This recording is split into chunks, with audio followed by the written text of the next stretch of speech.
자, 솔로몬의 신지에 대해서 어떻게 할 수 있느냐? 자, 1절 위를 보게 되면요, 표제어가 나와요. 표제어가 이렇게 쓰여져 있죠. 솔로몬의 시, 곧 성전에 올라가는 노래라고 쓰여져 있습니다. 자, 그렇다면 여러분들에게 한번 묻고 싶은데, 여러분 혹시 솔로몬에 대해서 아십니까? 솔로몬 하면요, 뭐가 딱 떠오르세요? 지혜를 떠올리죠. 근데 우리 믿는 신자들뿐만 아니라 이 불신자들, 예수님을 모르는 분들도, 이 성경에 대한 지식이 없는 분들도 솔로몬 하면요, 지혜를 떠올려요. 그러다 보니까 뭐 방송 프로그램이나 이렇게 어떤 지식이나 지혜를 좀 이렇게 가지고 있어야 되지만, 문제를 풀 때 뭐 솔로몬의 퀴즈다 뭐 이런 것들 여러분 들어보셨을 거예요. 아마 문제를 풀 때에도 지혜하면요, 솔로몬을 떠올리죠. 자, 그렇다면 뭐 솔로몬 하면 지혜인데 어찌 지혜뿐이겠습니까? 우리가 여러분 솔로몬 하면요, 착각하는 게 지혜로만 떠올리는데 그렇지만은 않아요. 솔로몬은 실제 많은 부귀영화를 누렸던 자였습니다. 실제 역대하 9장을 보면요, 솔로몬이 과연 어떤 부귀영화를 누리며 살았는지를 다루어주고 있는데, 대표적인 구절을 보게 되면 다음과 같아요. 솔로몬 왕의 재산과 지혜가 천하의 모든 왕들보다 큰지라. 와우, 대단하지 않습니까, 여러분? 수많은 왕들 가운데 절대 왕정국가, 이 세상에 얼마나 많은 왕들이 살았었습니까? 그런데 솔로몬의 재산이 그 어떤 왕보다도 많았다라는 거예요. 따라서 솔로몬은 인생에서 모든 것을 누려보았다고 감히 말할 수 있죠. 즉, 솔로몬의 전이나 후나 이 세상에 그 어떤 왕도 누리지 못한 것을 솔로몬 왕은 누렸습니다. 아마도 어쩌면 우리 주님이 오실 그날까지도 이 솔로몬이 누렸던 그 부를 누릴 사람은 없을 것만 같아요. 그만큼 솔로몬은요, 전무후무하게 많은 부를 소유했습니다. 부자였다라는 거예요. 그렇게 솔로몬이 마시는 모든 그릇은 모두 금이었다라고 역대기 기자는 이야기를 합니다. 여러분, 아무리 대재벌이라 하더라도 마시는 것들이 다 여러분 금은 아니잖아요. 근데 여러분, 솔로몬은요, 자신이 마시고 먹는 모든 그릇이 금으로 만들어졌대요. 이건 제 말이 아니라, 역사학자의 말이 아니라 하나님께서 그렇게 기록해주고 있습니다. 더욱이 솔로몬이 살았던 궁궐의 모든 살림살이 역시 순금이었대요. 18K가 아니라 24K 순금이었대요. 놀랍습니다, 여러분. 대단한 왕이었죠. 자, 그런데 이렇게 부유했던 솔로몬이 신자인 우리의 귀를 의심하게 할 만큼 다소 충격적인 고백을 해주고 있어요. 어디 나와 있느냐? 오늘 본문 1절로 2절을 통해서 헛되다, 헛되다, 헛되다 라고 무려 3번씩이나 말을 해주고 있다는 거예요. 실제로 솔로몬은 전도서에서도 역시 헛되다 라고 말을 해줬습니다. 전도서 1장 2절을 보면 이렇게 나와 있어요. 헛되고 헛되며 헛되고 헛되니 모든 것이 무엇다? 헛되도다. 솔로몬의 여러분 고백이에요. 하지만 인생의 낙오자요, 실패자요, 패배자라면 이해가 되겠죠. 패배자니까 인생은 헛된 거야, 인생은 허무해. 여러분, 이런 말이 와닿을 것 같아. 낙오자라면, 패배자라면, 실패자라면. 그런데 솔로몬은 어떠한 자였습니까? 낙오와는 거리가 멀어요. 실패하는 거리가 멀습니다. 모든 것을 가졌고 소유했고 누렸고 이겼던 자가 솔로몬이었는데, 이런 헛됨을 지금 이야기하고 있으니 다소 충격적이라는 것이죠. 여러분, 그렇다면 헛되다라는 말은 과연 어떤 의미일까요? 어떤 뜻일까요? 바로 공허, 허무라는 의미입니다. 공허, 허무. 그런데 전도서 1장에서는 이 헛되다라는 단어를, 어떤 히브리어 단어를 사용하냐면 하벨이란 단어를 씁니다. 하벨. 그런데 이 하벨이란 뜻은 어떤 뜻이냐면요, 수증기란 뜻이에요. 수증기. 여러분, 이렇게 주전자에서 수증기가 막 여러분 올라갑니다. 여러분, 수증기 눈에 보이죠? 눈으로 보이는데 막상 가서 잡으려면요, 잡힙니까, 안 잡힙니까? 안 잡혀요. 잡히면 수증기가 아니겠죠. 근데 인생이 그렇다라는 거예요. 여러분, 화류에서 다가가 보면요, 이게 수증기처럼 잡을 수 없다라는 것이죠. 내 인생 내가 잡으려고 해도 몸부림쳐봐도 안 된다라는 거예요. 여러분, 하벨이라는 단어로 아주 잘 지금 헛되다라는 것을 잘 표현을 해주고 있죠. 따라서 솔로몬은 자신이 살아온 인생이 수증기처럼 사라졌으며 아무런 의미도 찾을 수 없는 절망적인 상태라고 고백을 해주고 있죠. 하지만 당시 그는 여전히 왕이었고 지혜자였고 세상 사람들이 누리지 못하는 부귀영화를 모두 소유하고 누렸던, 세상 사람들이 부러워했던 자였습니다. 그런데 왜 그런 그가 이런 절망적인 고백을 했던 것일까요? 더욱 이 말씀을 듣는 여러분들은 이런 솔로몬의 탄식을 조금이나마 이해할 수 있겠습니까? 좀 이해가 되십니까, 여러분? 솔로몬이 이렇게 헛되더라고 했는데 이것이 좀 이해가 되세요? 즉 어느 정도 공감하실 수 있겠습니까? 자, 그렇다면 왜 솔로몬은 자신의 처지와 다소 어색한 이런 고백을 하게 되었을까요? 솔로몬은 실패자가 아니거든요. 낙오자가 아니거든요. 패배자가 아니거든요. 자신의 신분은요, 왕입니다. 남들이 다 우러러보고 두려워하는데, 그리고 여러분 이렇게 좋아하는데 또 배울 점이 있다라고 여기면서 그 사람을 롤모델로 삼는 사람들이 분명히 있었을 텐데, 솔로몬은 그런 자였음에도 불구하고 자신의 위치와 처지와 잘 맞지 않은 이런 어색한 고백을 하고 있는 것일까요? 그것은 바로 하나님으로부터 많은 복을 받아 누리며 살면서도 스스로 삶의 주인이라 여기며 잘못 살아왔음을 어느 순간 깨닫게 되었기 때문이에요. 그러기에 솔로몬의 이런 고백은 지금까지 내가 잘못 살아왔네, 내가 잘못 살아왔어, 내가 헛살았어, 내가 잘못 살았어, 살아온 인생을 돌아보니 솔로몬은요, 자신의 인생을 바라보면서 탄식, 안타까운 탄식을 담아서 이 말을 해주고 있는 것입니다. 그렇습니다. 실제 솔로몬은 스스로 삶의 주인으로 여기며 열심히 살아왔었습니다. 솔로몬이 게으른 왕이 아닙니다, 여러분. 솔로몬 여러분 아주 이렇게 성실한 왕이었어요. 아주 열심을 가졌습니다. 열정적인 자였습니다. 게으른 자와 거리가 멉니다. 내 인생 내가 한번 멋지게 한번 살아보고자 열심히 노력해서 살았던 인생이 바로 솔로몬이었어요. 하지만 이상하게도 가지면 가질수록, 또 무언가를 이루었다고 생각하면 생각할수록 만족이 없는 거예요. 만족이 없습니다. 가지긴 가졌는데 만족이 없는 거예요. 여러분, 또 더 갖고 싶어요. 더 갖고 싶어. 그래서 더 가져보니까 아직도 만족이 없어요. 끝끝내 만족이 없는 자신의 삶. 오히려 삶이 허무하고 무의미하게 여기게 되었죠. 그러다가 솔로몬은 스스로 지금까지 살아온 자신의 인생에 과연 무엇이 문제인지 곰곰이 되짚어 보게 되었어요. 이렇게 허무한데 자꾸 이렇게 짜증만 나고 만족이 없고 불평 불만만 생기는데 내 인생 내가 지금까지 열심히 살아왔는데 되짚어 보자. 뭐가 문제지? 이렇게 스스로 자신의 인생을 되짚어 본 겁니다. 자, 그 결과 자기 자신이 인생의 주인이 아닌데 마치 주인인 채 하며 잘못 살아왔음을 스스로 깨닫게 된 것이죠.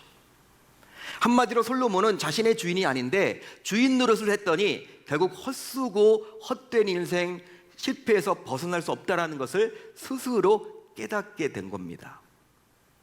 그래서 헛되다라고 고백함으로 자신이 행복하지 않으며 심지어 삶이 고단하고 지치고 그 결과 아무것도 남지 않게 되어서 결국 허무하게 되었다며 솔직한 자신의 모습을, 마음을 표현하기에 이르게 되었어요. 하지만 우리가 살아가는 세상은 어떨까요? 저와 여러분들이 살아가는 이 세상은 어떻습니까? 이 세상은 우리에게 인생의 주인공, 즉 주인으로 살아가라고 촉구하죠. 요구합니다. 속삭입니다. 야, 네 인생이잖아. 네가 책임져야지. 네 열심으로 살아가면 돼. 네가 열심히 안 해서 그렇지 열심히 하면 성공할 수 있어. 뭔가 이룰 수 있어. 열심을 가지고 살아. 세상은 여러분들 자꾸 우리에게 열심히 부족하다며 열심히 살아내라고 몸부림쳐요. 네 인생 네가 책임져야지. 네 자유대로, 네 마음대로, 네 속에 옳은 대로 살면 되는 거야. 누구랑 상의할 것도 아니야. 물어보지도 마. 네 인생 네 멋대로 한번 살아내. 자유롭게 살아내. 세상이 여러분 가르침이에요. 즉 자신의 인생이기에 자신의 속에 옳은 대로 살아감으로 스스로 책임지는 주인으로 살아가는 것이 결국 트렌디요, 현명한 것이라고 우리들에게 속삭입니다. 세상에 속삭이는 거예요. 그렇지만 분명한 것은 저와 여러분들의 인생은 저와 여러분들의 인생의 주인은 바로 결코 내 자신이 될 수 없습니다. 오직 내 인생의 주인은 바로 누구입니까? 여호와 하나님이십니다. 할렐루야, 할렐루야. 내 인생의 주인은 바로 여호와 하나님이세요. 내가 주인이 아니라는 거예요. 한마디로 우주 만물을 창조하셨고 지금도 여전히 이 세상을 통치하고 계시는 여호와 하나님께서 내 인생의 주인이 되셔서 내 인생을 친히 간섭하시고 주관하실 때 나는 헛되지 않고 의미 있는 행복한 삶을 누리며 삶을 살아가게 됩니다. 자, 그래서일까요? 솔로몬은요, 성전에 올라가는 노래인 이 시편을 통해서 모든 예배자들이 삶의 주인이신 여호와 하나님을 찬송하고 예배를 드리라고 이야기를 해주고 있어요. 너희들 예배를 드릴 때 누구에게 예배를 드릴 거야? 삶의 주관자 되시는, 우리 인생의 주인 되시는 여호와 하나님을 향해서 예배를 드려야 돼. 그 여호와 하나님을 향해서 찬송을 올려드려야 돼. 그 말을 해주고 있는 것이죠. 자, 그렇다면 여호와 하나님께서 삶의 주인이 되지 못할 때, 내 인생의 주인이 되지 못할 때 우리네 삶에는 과연 어떤 일이 일어나게 될까요? 우선 집을 세우려는 우리의 노력이 헛되게 됩니다. 집을 세우고자 몸부림치는 우리의 노력이 헛되게 된다는 거예요. 여호와께서 집을 세우지 아니하시면 세우는 자의 수고가 어떻다? 헛되며 라고 기록을 해주고 있죠. 자, 이 구절에서 볼 수 있는 집은요, 우리가 여러분 살고 있는 건물을 말하지 않습니다. 우리가 아파트에 살면 그 아파트를 말하는 게 아니에요. 우리가 여러분 단독주택에 살면 그 단독주택을 말하는 것이 아닙니다. 시멘트로 만든 그 건물을 말하는 것이 아니라 바로 가정을 말한다는 거예요. 가정. 실제로 가정은 행복의 공간이고 즐거움의 공간이어야 하죠. 자, 그러면 여러분들의 가정은 과연 행복의 공간입니까? 즐거움의 공간입니까? 기쁨의 공간입니까?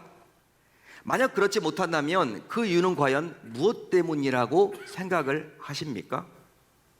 실제로 자신의 가정을 바라보면서 기쁨과 즐거움과는 다소 거리가 먼 힘겨운 탄식이 나오고 그동안 수고한 결과에 한숨 짓는 사람들이 적지 않죠. 여러분, 이 가정, 내 가정을 떠올리면요, 그냥 기쁨이 막 떠올리고 즐거움이 여러분 막 떠올라져서 얼굴이 활짝 밝아져야 되는데, 가정을 여러분 떠올리면요 어때요? 막 한숨이 푹 여러분 이렇게 나오기도 하고, 여러분 왠지 여러분 마음이 무겁기도 하고, 가족 구성원들을 볼 때마다 막 여러분 불편함이 느껴지기도 하고. 왜 그러는 것일까? 어쩌면 추석 연휴지만 이 예배를 드리는 분들 가운데서도 즐거워야 할 명절이 오히려 가족 구성원들로 인해서 스트레스를 받아서 몹시 마음으로나 몸으로나 힘들고 어려워하는 분들이 이 자리에 앉아 계실지도 모르겠습니다. 따라서 신자인 우리 모두 과연 어느 누가 자기가 속한 가정의 주인인지를 면밀하게 살펴야만 하는 것이죠. 내 가정의 주인은 과연 누구냐? 그 결과 부모가 가정의 주인인지, 그게 아니면 남편이 가정을 이끄는 주인인지, 그게 아니면 아내가 가정을 이끄는 주인인지, 또 그것도 아니면 자식이 가정의 주인인지 살펴야만 하는 거예요. 하지만 분명한 것은요, 부모나 남편이나 아내나 자녀 모두 소중한 가정의 일원이고 구성원이지 그들이 진정한 가정의 주인일 수는 없다라는 사실입니다. 만일 그들이 가정의 주인이 되는 순간 어떻게 됩니까? 결국 가정을 세우는 우리의 수고가 모두 헛되게 되어서 결국 행복할 수 없게 되는 거예요. 따라서 오직 여호와 하나님께서 가정의 주인이 되셔야 할 줄로 믿습니다. 믿습니다. 여러분 중요하죠. 부모님, 자녀들 중요합니다. 배우자 중요합니다. 여러분 그것을 부정하는 건 아니에요. 그렇지만 가족의 구성원은 맞아요. 소중합니다. 그렇지만 실제 그들이 주인이 된다면 우리가 여러분 가정을 세우려고 했던 모든 몸부림 수고가 헛되게 될 수밖에 없다라는 거예요. 솔로몬이 여러분 지금까지 살아봤더니 그게 그렇게 헛되었다라고 지금 말하고 있지 않습니까? 따라서 여호와 하나님만이 나의 가정에 참된 주인이 되셔야 할 줄로 믿습니다. 다음으로 성을 지키려는 우리의 노력이 헛되게 됩니다. 여호와께서 성을 지키지 아니하시면 파수꾼에 끼어 있음이 헛되도다. 자, 이 구절에 나오는 성 역시 눈에 보이는 건축물이기보다는 우리의 삶의 터전을 말합니다. 삶의 터전. 여러분, 우리가 직장을 다니면 그 직장을 말하는 것이고, 사업을 하신다면 그 사업장을 말하는 것이고, 생업의 현장, 그리고 관계를 맺고 살아가는 삶의 터전이 바로 여기에 나와 있는 성입니다. 따라서 성이 무너지게 되면 결국 모든 것이 쓸모가 없게 되는 거죠. 실제 성은 그 안에서 살아가는 백성들을 보호하고 안전하게 지키기 위한 목적 때문에 만들어진 거예요. 그렇다면 이 성을 지키기 위해서 각종 최첨단 무기로 무장한 파수꾼만 잘 세우면 될까요? 만사 오케이입니까, 여러분? 어떻게 생각하십니까? 그렇지 않다라는 거예요. 그렇지 않다라는 거예요. 그 이유는 바로 각종 최첨단 무기로 무장한 파수꾼 역시 주인이 될 수 없기 때문입니다. 오히려 눈에 보이는 무장한 파수꾼만 믿고 안일함에 빠지게 되면 더 힘든 나날을 보낼 수밖에 없고 더 위험에 빠질 수밖에 없다라는 사실이에요. 따라서 오직 여호와 하나님께서 삶의 터전의 주인이 되셔야 할 줄로 믿습니다. 믿습니다. 야, 네 노력대로 살아. 네 인생 네가 책임져야지. 네가 주인이 되어서 살아야 돼. 네 속에는 옳은 대로 살아가. 네 자유야. 돈도 네 마음대로 써, 벌어서. 네 자녀, 네 자식이니까 네가 키워야지. 네가 하고 싶은 대로 그 자녀들, 니들을 해나가야 돼. 세상은 여러분 이렇게 우리에게 가르쳐요. 그게 여러분 트렌드랍니다. 그러다 보니 신자라면서도 불신자들과 별반 차이가 없이 부모가, 배우자가, 자식이, 돈이, 승진이, 아파트가, 상가가, 건물이, 학위가 자신의 인생의 주인처럼 살아가곤 합니다.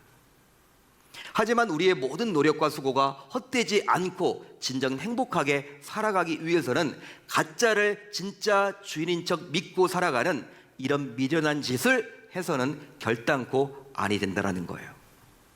여러분, 이것은 어리석은 짓입니다. 미련한 짓입니다. 따라서 이제 오늘 우리 모두 결단하면 좋겠습니다. 이제 오늘 결단하면 좋겠어요. 오직 자신의 인생의 주인은 여호와 하나님이라는 사실을 인정하고 기억합시다.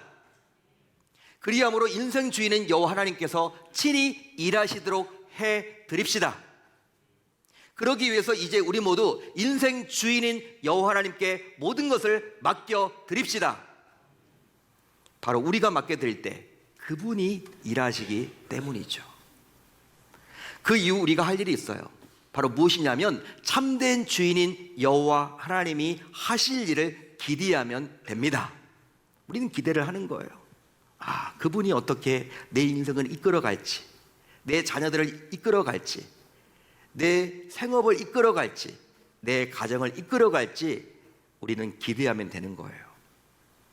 여러분, 로마 제국이 전 세계를 다스리던 시절에 기독교를 박해할 때가 있었습니다. 기독교를 박해할 때가 있었죠. 처음부터 여러분 로마 제국이 기독교, 지금 유럽이 여러분 기독교 문화지만 처음부터 여러분 기독교 국가가 아니었거든요. 여러분 로마 제국이 얼마나 여러분 철저하게 기독교를 핍박하고 박해했는지 몰라요. 근데 그때 실제 있었던 일이에요. 페릭스라는 교회 지도자는 신앙을 지키다가 결국 로마에 쫓기는 신세가 되었습니다. 여러분 쫓기고 쫓기니까 로마의 여러분 수색대가 찾아다니면서 이 페릭스라는 종교 지도자를 쫓아다니니까 이 페릭스는요 결국 산으로 올라갔어요. 산으로 피한 거예요. 산에 가서 어디 갔느냐? 굴 안으로 들어갔어. 굴 안에 들어갔어요. 마치 여러분 다윗처럼, 다윗이 여러분 아둘람 굴에 들어간 것처럼 여러분 이 사람도 피해서 도시에서 살 수 없다 보니까 여러분 산으로 가서 굴 안으로 들어간 거예요. 하지만 수색대가 그 굴을 발견해 버렸습니다. 발견해 버렸어요. 따라서 로마 수색대가 그 굴로 들어온다면 그는 영락없이 체포될 처지에 놓이게 된 거예요. 들어오기만 하면. 이제 페릭스는요 자포자기한 상태에서 이제 하나님 앞에 마지막 기도를 올리며, 하나님 지금까지 지켜주신 거 감사하고 이제 제 때가 된 것 같습니다. 후회 없습니다. 하나님 홀로 영광 받아주시고 내 영혼을 기뻐 받으소서. 이렇게 마지막 기도를 하고 있었어요. 여러분, 그런데 정말 놀라운 일이 일어나게 되었는데요. 정말 놀라운 일이 일어나게 되었는데, 기적이 일어나게 되었는데, 바로 그동안 거미가 바위 틈 입구에 거미줄을 쳤기에 수색대는 굳이 수색할 필요를 느끼지 못하고 그 굴에 들어가지 않고 그냥 지나쳐 버린 거예요. 여러분, 로마 군인들이 딱 보니까 거미줄이 쳐 있으니까 여기가 오래됐나 보다, 사람이 들어갈 리가 없어, 이렇게 생각해 보고 그냥 지나친 거예요. 수색도 안 하고. 결국 여러분, 이 페릭스는요 살게 되었어요. 살게 되었습니다. 나중에 여러분, 그는 이제 다음과 같은 유명 명언을 남기게 되었는데, 어떤 말을 남기게 되었느냐, 이렇게 여러분 남겼습니다. 얼마나 멋있는 말인지 몰라요. 하나님께서 함께 하시는 거미줄은 쇠문보다 강하나 하나님이 함께 하시지 않는 쇠문은 거미줄만 못하다라는 아주 유명한 말을 남겼습니다. 여러분, 멋있습니까? 멋있지 않습니까? 멋있죠, 여러분. 하나님이 함께하면요, 하나님이 함께하면 비록 거미줄이라도 쇠문보다 강한 거예요. 그렇지만 하나님이 함께하지 않으면 아무리 인간이 여러분 쇠문을 만들어 놓고 철문을 만들어 놓아도 그건 여러분 별 볼 일 없는 거미줄만도 못하다라는 이 고백. 바로 여러분, 하나님이 우리 인생의 주인이 되어야 함을 이 페릭스는 알았기 때문에 자신이 경험한 이야기를 가지고 이렇게 명언을 남겼던 것이죠. 그렇습니다. 우리가 믿고 섬기는 여호와 하나님께서는 신자인 우리가 실패하기를 절대로 원치 않으세요. 또 하나님께서는 우리가 세우는 것이 헛된 수고가 되지 않기를 원하시고, 우리가 지키길 원하는 것이 잘 지켜지기를 원하십니다. 그게 바로 저와 여러분들이 믿는 여호와 하나님이세요. 자, 그러기 위해서는 주인으로 살았더니, 오늘 말씀의 제목이에요. 주인으로 살았더니 모든 것이 헛될 뿐이었더라고 솔직하게 고백했던 이 솔로몬의 간증을 기억하며, 이제 우리 모두 여호와 하나님만을 자신의 참된 주인으로 삼아야 할 줄로 믿습니다. 믿습니다. 그렇게 함으로 우리 모두 날마다 자신이 수고하고 노력한 만큼, 매일매일 수고하고 노력한 만큼 열매를 맺고 행복한 삶을 살아갈 수 있어야 할 줄 우리 주님의 이름으로 축원합니다. 축원합니다. 시편 127편을 통해서 하나님께서는 저 여러분들에게 촉구하고 있어요. 10월 한 달도 보내게 될 텐데, 내가 10월 한 달 내 열심만으로 살아가지 말라고 이야기하십니다. 여러분, 내 인생에, 내 삶의 주인이 나인지 하나님인지 판단할 수 있는 기준이 있습니다. 여러분들이 어떤 결정을 내릴 때, 어떤 판단을 내릴 때, 뭘 먹을까 그런 거 말고요, 그런 간단한 거 말고 진짜 중요한 순간에 여러분, 우리가 어떤 결정을 내리고 판단을 내릴 때 하나님에게 과연 묻고 있는지, 묻지 않는다면 내가 주인인 거예요. 내 판단대로 하기 때문에, 내 생각대로 하기 때문에. 그렇지만 사소한 것이라도 우리 주님께 묻고 나아가는 인생이라면 그분은 반드시 자신이 인생 주인이 아니라 여호와 하나님이 인생 주인을 모시고 살아가는 자임을 우리가 확신할 수 있게 되는 것이죠. 저와 여러분들 모두 10월 한 달 어떻게 보내시겠습니까? 이제 인생의 주인은 여호와 하나님만을 날마다 고백하며 삶을 살아내실 수 있기를 바랍니다. 그리할 때 그분께서 우리의 가정을 이끌어 주시고, 우리의 생업을 이끌어 주시고, 우리의 자식들도 이끌어 주시고, 우리의 성공도 보장해 주시리라 저는 확신합니다. 여러분, 주인을 누구로 모시느냐, 이건 아주 중요합니다. 예수를 믿는다라는 것은요, 맡긴다라는 거예요. 지금까지 내 힘과 의지대로만 살아왔다면 이제 그런 인생을 청산하고 예수에게 모든 것들을 맡겨드리는 인생을 살아내는 것이 바로 믿는 신자의 모습이라는 사실이죠. 저와 여러분들이 그렇게 삶으로 말미암아 오늘 말씀이 이제 솔로몬이 우리에게 주시는 영적 교훈임을 여러분들이 기억하시고 이 말씀 붙들고 달려나가겠다라고 다짐하고 결단하는 저와 여러분들이 다 되실 수 있기를 우리 주님의 이름으로 축원합니다.